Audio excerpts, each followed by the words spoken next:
Happy Republic day আমার সকল ভিউয়ার্সদের। সবার এই দিনটা ভালো করে কাটুক। ন্যাশনাল হলিডে, ম্যাক্সিমাম সবারই ছুটি।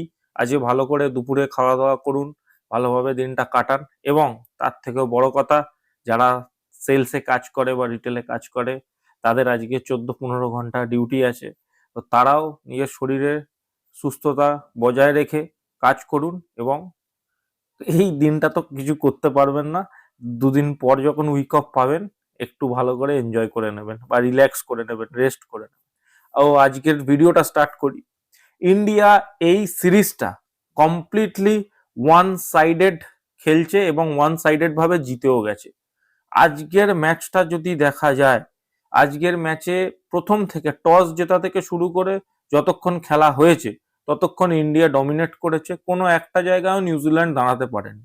এবং এই ম্যাচের সবচেয়ে আশ্চর্যজনক বিষয় হলো এই যে নিউজিল্যান্ড টিম, এই টিমটাকে কিন্তু দেখে মনে হচ্ছে না এই টিমটা ওয়ার্ল্ড কাপে ভালো পারফরমেন্স করতে পারবে। যদিও নিউজিল্যান্ড ওয়ার্ল্ড কাপে সকলকে প্রত্যেকবার সারপ্রাইজ করে, বাট এই নিউজিল্যান্ড টিমের মানে ক্যাপাবিলিটির উপর প্রশ্ন চলে আসছে। মানে ভারতের কাছে এইভাবে ধূলিসাৎ হয়ে হারছে তারা, তারা আদৌ গ্রুপ পর্ব পেরোতে পারবে কিনা ওয়ার্ল্ড কাপে, সেটাই কিন্তু একটা দেখবার মতো বিষয় হচ্ছে। কারণ এই পিচগুলোতেই কাইন্ড অফ এইরকম পিচেই ওয়ার্ল্ড কাপ খেলা হবে। আর ওয়ার্ল্ড কাপে এরম যদি নিউজিল্যান্ডের টিম থাকে তাহলে কিন্তু ওয়ার্ল্ড কাপে পারফরমেন্স মানে ভালো পারফরমেন্স তাদের থেকে পাওয়া খুব মুশকিল হবে। কারণ ইন্ডিয়ান টি-20 টিম, আমি আগেও বলেছি এখনো বলছি, গৌতম গম্ভীর আসার পরে ইন্ডিয়ার টেস্ট টিম, ওয়ানডে টিম কিছুটা ক্ষেত্রে, ম্যাক্সিমাম ক্ষেত্রে টেস্ট টিম কমপ্লিটলি স্ট্রাগল করেছে, ওয়ানডে টিমও কিছুটা ক্ষেত্রে স্ট্রাগল করেছে, আবার কিছু ক্ষেত্রে ভালোও খেলেছে। বাট এই টি-20 টিম কিন্তু একদম আউটস্ট্যান্ডিং, আনস্টপেবল হয়ে গেছে। এই টিমের ফর্মুলাটাই অন্যরকম, যে একতরফা ভাবে খেলা, অ্যাগ্রেশনে খেলা। আজকের ম্যাচটা ইন্ডিয়া টসে জেতে বোলিং করার সিদ্ধান্ত নেয় ক্যাপ্টেন সূর্যকুমার যাদব। এবং সবচেয়ে বড় কথা, এই বারাসপাড়া স্টেডিয়ামে কিন্তু একটু স্পিনের হেল্প থাকে। তো সেই কথা ভেবে, আমি জানি না এটা অন্যরকম কিছু ডিসিশন কিনা, হয়তো রেস্ট দেওয়ারই প্ল্যান, বরুণ চক্রবর্তীর জায়গায় কিন্তু রবি বিষ্ণয়কে খেলানো হয় এবং আর্শদীপ সিং এর জায়গায় জসপ্রীত বুমরাকে নিয়ে আসা হয়। তো সেইভাবেই যখন নিউজিল্যান্ডের ব্যাটিং শুরু হয়, ব্যাটিং অত্যন্ত খারাপ স্টার্টিং হয়। ডেভন কনভে, আমি আগেও বলেছি এখনো বলছি, ডেভন কনভে যে স্টাইলের ক্রিকেট খেলে সেই স্টাইলটা কিন্তু এখন টি-20 মডার্ন ডে টি-20 ক্রিকেটে কিন্তু সেইভাবে সুইটেবল নয়। তাকে কিন্তু আরো বেশি অ্যাগ্রেসিভ খেলতে হবে। যদিও আজকে সে মাত্র 2 বলে 1 রান করে, হার্ষিত রানার বলে আউট হয়ে যায়। টিম সাইফার্টকে 11 বলে 12 রান করে জসপ্রীত বুমরা আউট করে দেয়। টিম সাইফার্ট, একে এই নামটা কিন্তু অনেক বড় নাম। যখন অকশনে টিম সাইফার্টকে নেওয়া হয়েছিল, কেকেআর নিয়েছিল, আমি জানি টিম সাইফার্টকে নিয়ে নানান রকমের আলোচনা হচ্ছিল, নেক্সট ম্যাককালাম, এই সেই অমুক তমুক। টিম সাইফার্টের কিন্তু দেখে একদমই টিম সাইফার্টের থেকে ভালো কোনো খেলা দেখতে পাওয়া যাচ্ছে না। আমি জানি না নেক্সট ম্যাচে হয়তো সে ফিরতে পারে, বাট তার খেলা কিন্তু খুবই অ্যাভারেজ। রাচিন রবীন্দ্র 5 বলে 4 রান করে আউট হয়েছে। এই রাচিন রবীন্দ্র, ডেভন কনবে দুজনই এই একই টিমে খেলছে।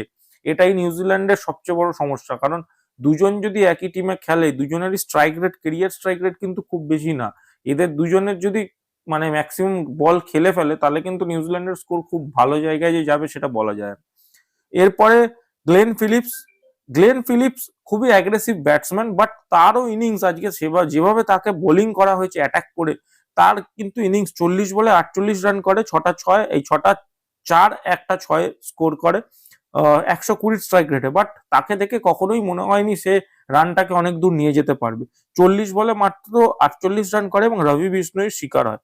মার্ক চ্যাপম্যান 23 বলে 32 রান করে, 2টো 4 2টো 6 মেরে, বাট সেও কিন্তু রবি বিষ্ণয়ের শিকার হয়। মার্ক চ্যাপম্যান আর ফিলিপস কিছুটা হলেও ইনিংসটা এগোয়, বাট তারপরে কিন্তু ড্যারেল মিচেল 8 বলে 14 রান করে এবং মিচেল স্যান্টনার লাস্টের দিকে এসে 17 বলে 27 রান করে, সেও জসপ্রীত বুমরার শিকার হয়। কাইল জেমিসন 5 বলে 3 রান করে, সেও জসপ্রীত বুমরার শিকার হয়। সো ম্যাট হেনরি লাস্টে রান আউট হয়ে যায়।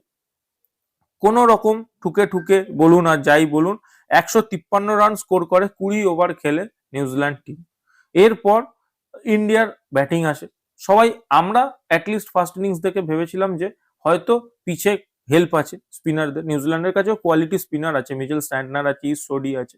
সো আমরা কিছুটা হয়তো ভেবেছিলাম যে হয়তো এই পার্টিকুলারলি পিচে হয়তো অতটা ইজি হবে না ইন্ডিয়ার জন্য রানটা করা। But India being India, Indian টি-20 টিম বিং ইন্ডিয়ান টি-20 টিম, কি বলবো, ফার্স্ট বল ম্যাট হেনরি করে, সঞ্জু স্যামসন আউট, ফার্স্ট বলে bowled. Sanju Samson concerning area কিন্তু ইন্ডিয়ান মানে টি-20 টিমটার জন্য এবার হয়ে যাচ্ছে। জানি না এটা কোনো কার্স কিনা, কারণ এতদিন শুভমান গিল খেলছিল, শুভমান গিলকে নিয়ে প্রশ্ন হচ্ছিল, সঞ্জু স্যামসন বাইরে ছিল বলে। আমি নিজেই করেছি, আমি ভিডিওতে বারংবার বলেছি সঞ্জু স্যামসন কেন টিমে আসছে না, কেন আসতে পারছে না, বারবার বলে গেছি। আর যখন সঞ্জু স্যামসন টিমে এসছে সেও ফেল করছে, সে পজিশনটা নিয়ে একটা গড়বড়। বাট তার সাথে কিন্তু ব্যাটিং করতে নেমেছিল অভিষেক শর্মা। পরে আসছি, ঈশান কিষান সঞ্জু স্যামসনের পর ব্যাটিং করতে আসে, 13 বলে 28 রান করে, 215 স্ট্রাইক রেটে, 3টে 4, 2টো 6, দুরন্ত। বাট সে আনলাকি আউট হয়ে যায় ঈশ্বরীর বল। সূর্যকুমার যাদব নামে, 26 বলে 57 করে, 6টা 4, 3টে 6 মেরে, 220 স্ট্রাইক রেট। অভিষেক শর্মা 20 বলে 68 রান করে, 7টা 4, 5টা 6, 340 স্ট্রাইক রেটে, এবং খেলাটা 10 ওভারের মধ্যে শেষ করে দেয়। যে রানটা করতে নিউজিল্যান্ডের 20টা ওভার লাগে, ইন্ডিয়া সেটা 10 ওভারের মাথায় শেষ করে দেয়। কি বল, মানে কোন প্লেয়ারকে, মানে অভিষেক শর্মার বিষয়ে বিশেষ করে কি বলা যায় আমি জানি না। অভিষেক শর্মা এই প্লেয়ারটা ব্রিডটাই আলাদা, এই প্লেয়ারটা এমনই এক ধরনের প্লেয়ার, মানে একে আমরা কি বলবো, মানে Abhishek Sharma aggression with consistency, এই জিনিসটা কিন্তু চট করে আসে না, আপনি পাবেন না। যে প্লেয়ারটা অ্যাগ্রেসিভ প্লেয়ার হবে সে কিন্তু তেমন একটা কনসিস্টেন্ট হবে না, আমরা এটা জেনে এসেছি। বাট এই হিস্ট্রিটা কিন্তু বদলাচ্ছে অভিষেক শর্মা। এইরকম লেভেলের অ্যাগ্রেশনের সাথে এইরকম লেভেলের কনসিস্টেন্সি অভিষেক শর্মা মেনটেন করছে।